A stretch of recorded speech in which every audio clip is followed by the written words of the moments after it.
Switzerland head to Kansas City to meet Messi and Argentina. And Darren, thank you very much. Wow, what a way to end the game for Switzerland. It is pure joy for Colombia. It is absolute heartbreak.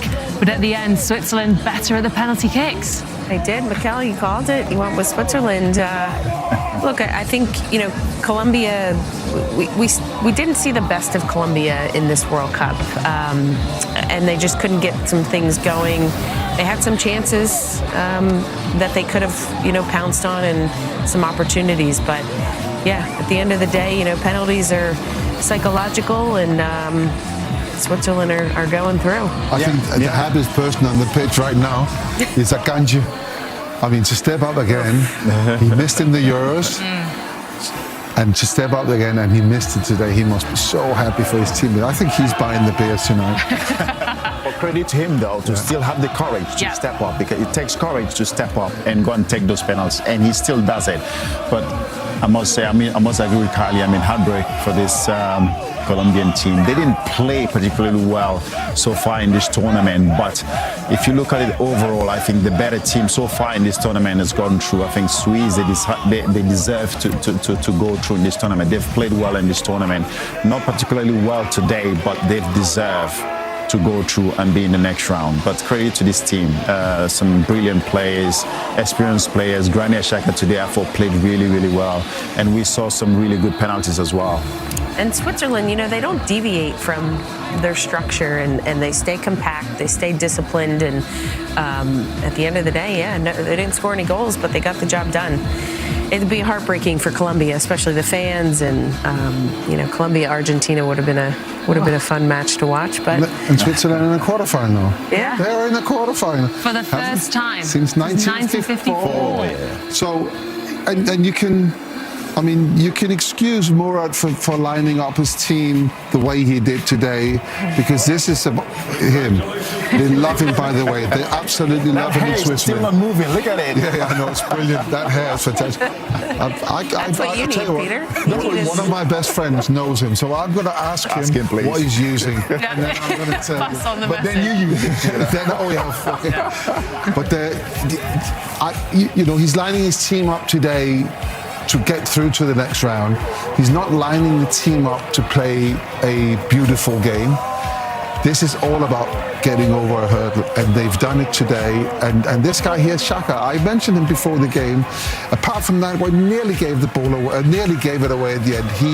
He was such a majestic figure on that midfield, always available. Whenever somebody was in trouble, they could pass the ball to him, and he doesn't give it away. But this guy here, he must be so proud of his players.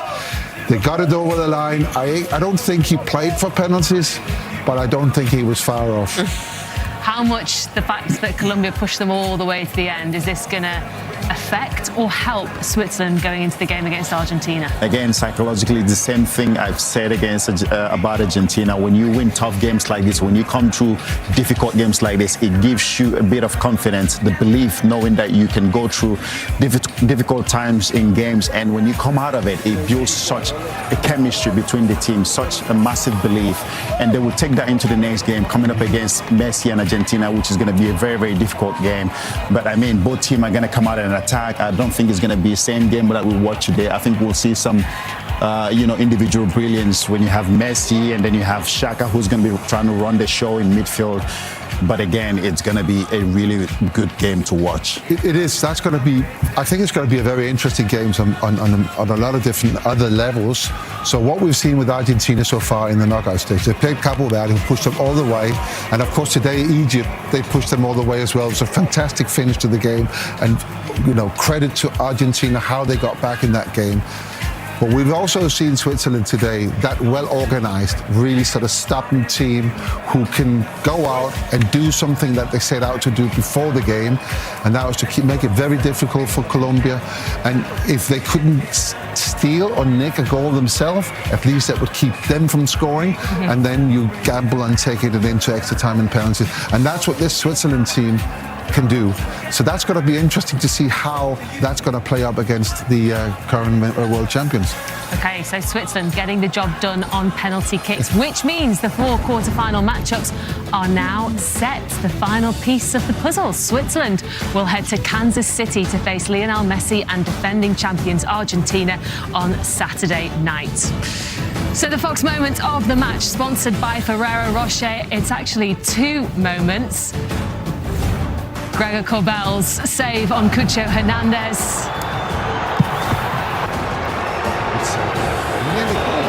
And that set up Ruben Vargas with a world of pressure on his shoulders, sending Switzerland to the World Cup quarterfinals for the first time in 72 years. Coming up, it wasn't easy, but Argentina are also through to the quarterfinals after their heart-stopping win over Egypt. We'll show you how they did it and hear from Lionel Messi when we come back. Quarterfinals for the first time since 1954. A date with Lionel Messi and Argentina on Saturday night is next. Well, welcome back inside our Fox Sports studios. I'm P. Moonstein, joined by Carly Lloyd-McKell, John Obi and Peter Schmeichel.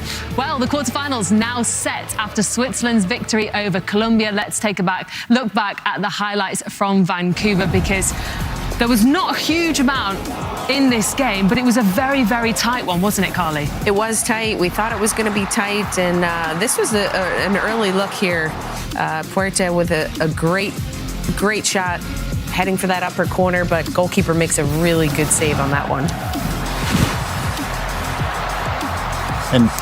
And here in the 30th minute, Fabian Rieder with a shot and the save from the goalkeeper, Camilo Vargas. What a save.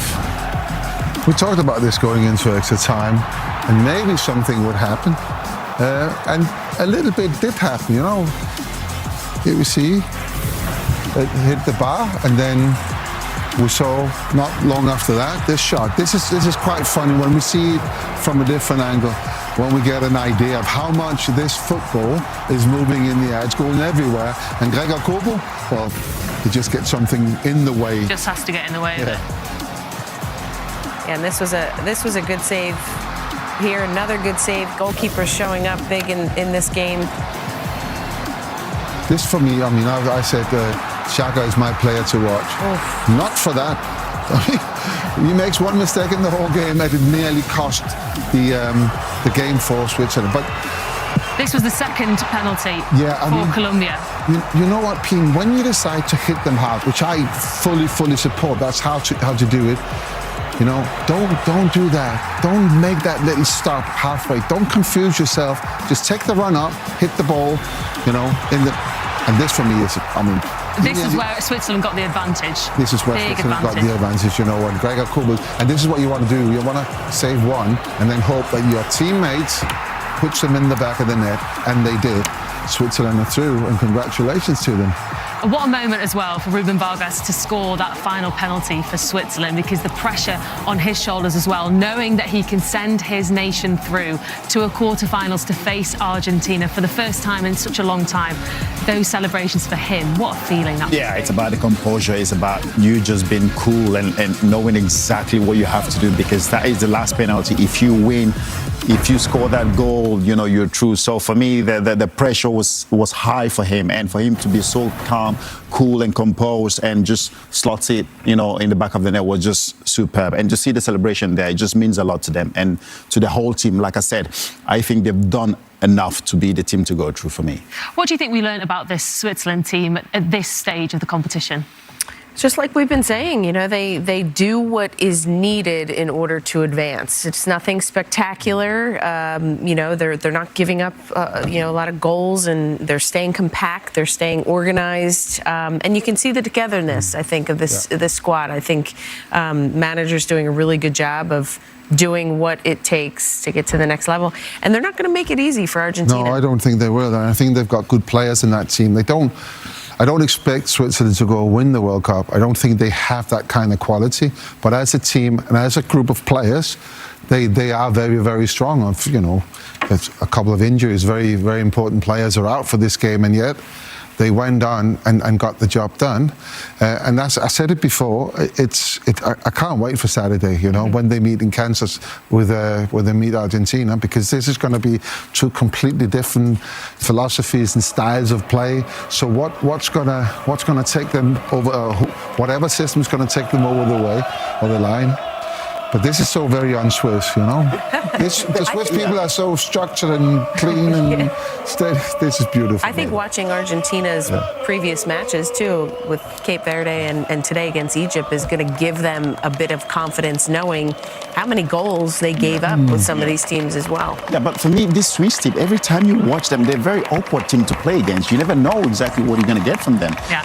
But from Argentina, we know what we're going to get from them. You know, they're going to try to keep the ball. They have to make sure that Messi is the guy to create the chances and score the goals. But with this team, you never know. They're so compact. They're so tight. They don't give you too many chances. They don't let you have too many of the ball because they like to keep the ball. So that is going to be a very, very good game to watch. Argentina coming through yet again another difficult game, another game where they've been pushed to the limit. How much has Messi played? How much is that taken away from him mentally, psychologically, physically as well? That's going to be the question as well. How much can he give again to be able to drag this Argentinian team yet again to another quarterfinal or maybe to another semifinal? That's going to be the question. But when you have Messi, I don't know what the guy eats. You know, I don't know what he eats. Every time we think he's finished, he comes up with something spectacular.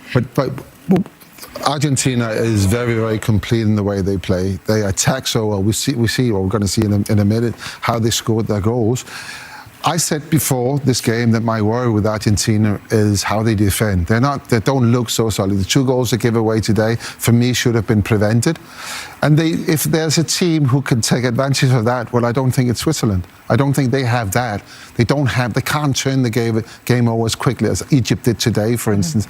And I think Argentina will be quite comfortable in their way of playing when they play this Swiss team. But it's not going to be easy for them, absolutely sure.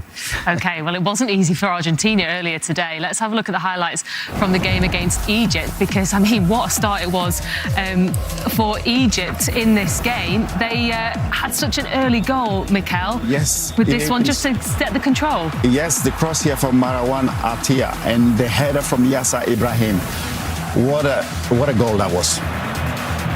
And this, we see a tackle inside the box, and who steps up to take the penalty? Messi.